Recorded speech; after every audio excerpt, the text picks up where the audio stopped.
មានភ្ញៀវមក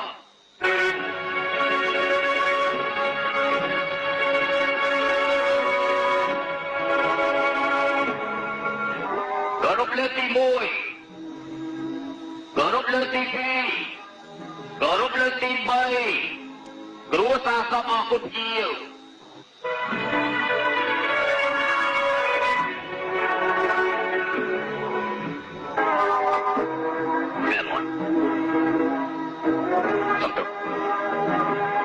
ខ្ញុំមិនអាចតាមពីបុព្វាបានខ្ញុំនឹងថាពីអត់ទេសត្វនេះហត់ណាស់ខ្ញុំនឹងថារបស់បុព្វាស័ក្តិសិទ្ធណាស់បោកបានមកសងសឹកជើគាត់ហើយថ្ងៃក្រោយខ្ញុំមិនចង់លេងល្បែងទៀតទេខ្ញុំមកវិញលើកនេះគ្រាន់តែចង់រស់នៅដោយធម្មតាខ្ញុំចង់រកកូនស្រីខ្ញុំវិញសូមឲ្យមានសេចក្តីសុខ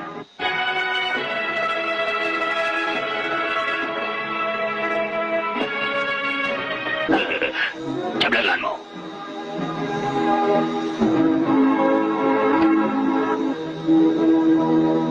ឯងក៏បានដឹងថាវាប្រគល់ល្បីអាស៊ីហើយខ្ញុំចង់ឲ្យជួយខ្ញុំប៉ុន្តែខ្ញុំចង់ឲ្យឯងចាញ់ឲ្យតែយល់ព្រមខ្ញុំនឹងឲ្យឯង$10 លានអាមេរិកយើងមិនដែរយល់ព្រមដែរទេសន្តោខ្ញុំជប់លេងល្បែងទៀតហើយឯងជប់លេងល្បែងលីហើយ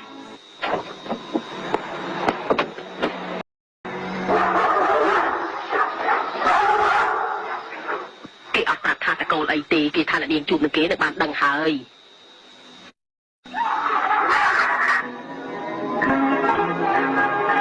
មកវិញពីកា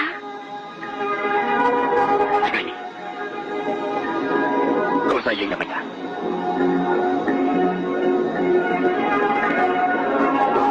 នៅជាមួយបងប្រុសជាដល់មួយបង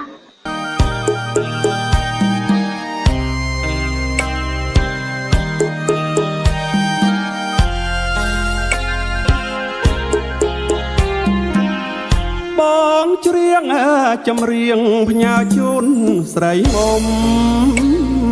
ស្ដាប់ហើយកុំយំអូននេះត្រនំគ្មានថ្ងៃវិលឡើយនឹកអានុងាសាធ្លាប់កេងរួមខ្នាយបញ្ហាតូចមួយឲ្យយើងឃ្លាតឆ្ងាយបងផ្ញើកូនផងណាស្រស់ពិសេសបងគ្មាននិស័យថាកូនថ្លៃដោយតលដៃឡើយរូបជាខ្យល់ដងហើមជាទឹកសន្សើមផ្ដើមកូនឲ្យរស់អោកូនសំឡាញ់ឲ្យប៉ាសុំទោសដែលឲ្យកូនប្រុសរស់នៅឯកា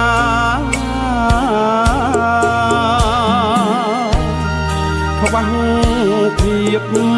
កក់ក្ដៅខ្លាំងធ្នមពីបារួងតែគ្រួសា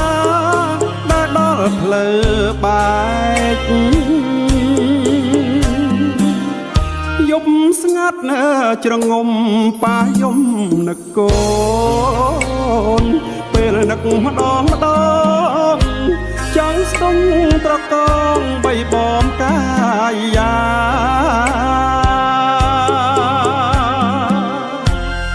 តែម្ដា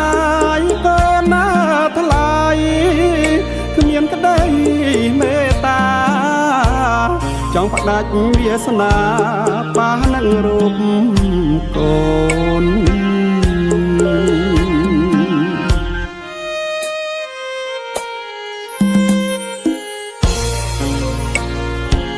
កូនប៉ាសុំទោសប៉ាមានសិទ្ធិមើលថែកូនដល់ភាពកក់ក្ដៅឲ្យកូនដូចប៉ាគេដទៃកូនកុំយំរកប៉ាណាពេលដែលគ្មានប៉ានៅក្បែរ កូនត្រូវតែរឹងមាំកូនត្រូវតែខំរៀនត្រូវចេះមើលថែសុខភាពខ្លួនឯងឲ្យបានល្អកូនសម្លាញ់ប៉ាលីហើយឲ្យប៉ាសុំទោសណាអោកូនសម្លាញ់ឲ្យប៉ាសុំទោសដែលឲ្យកូនប្រុសរស់នៅឯកា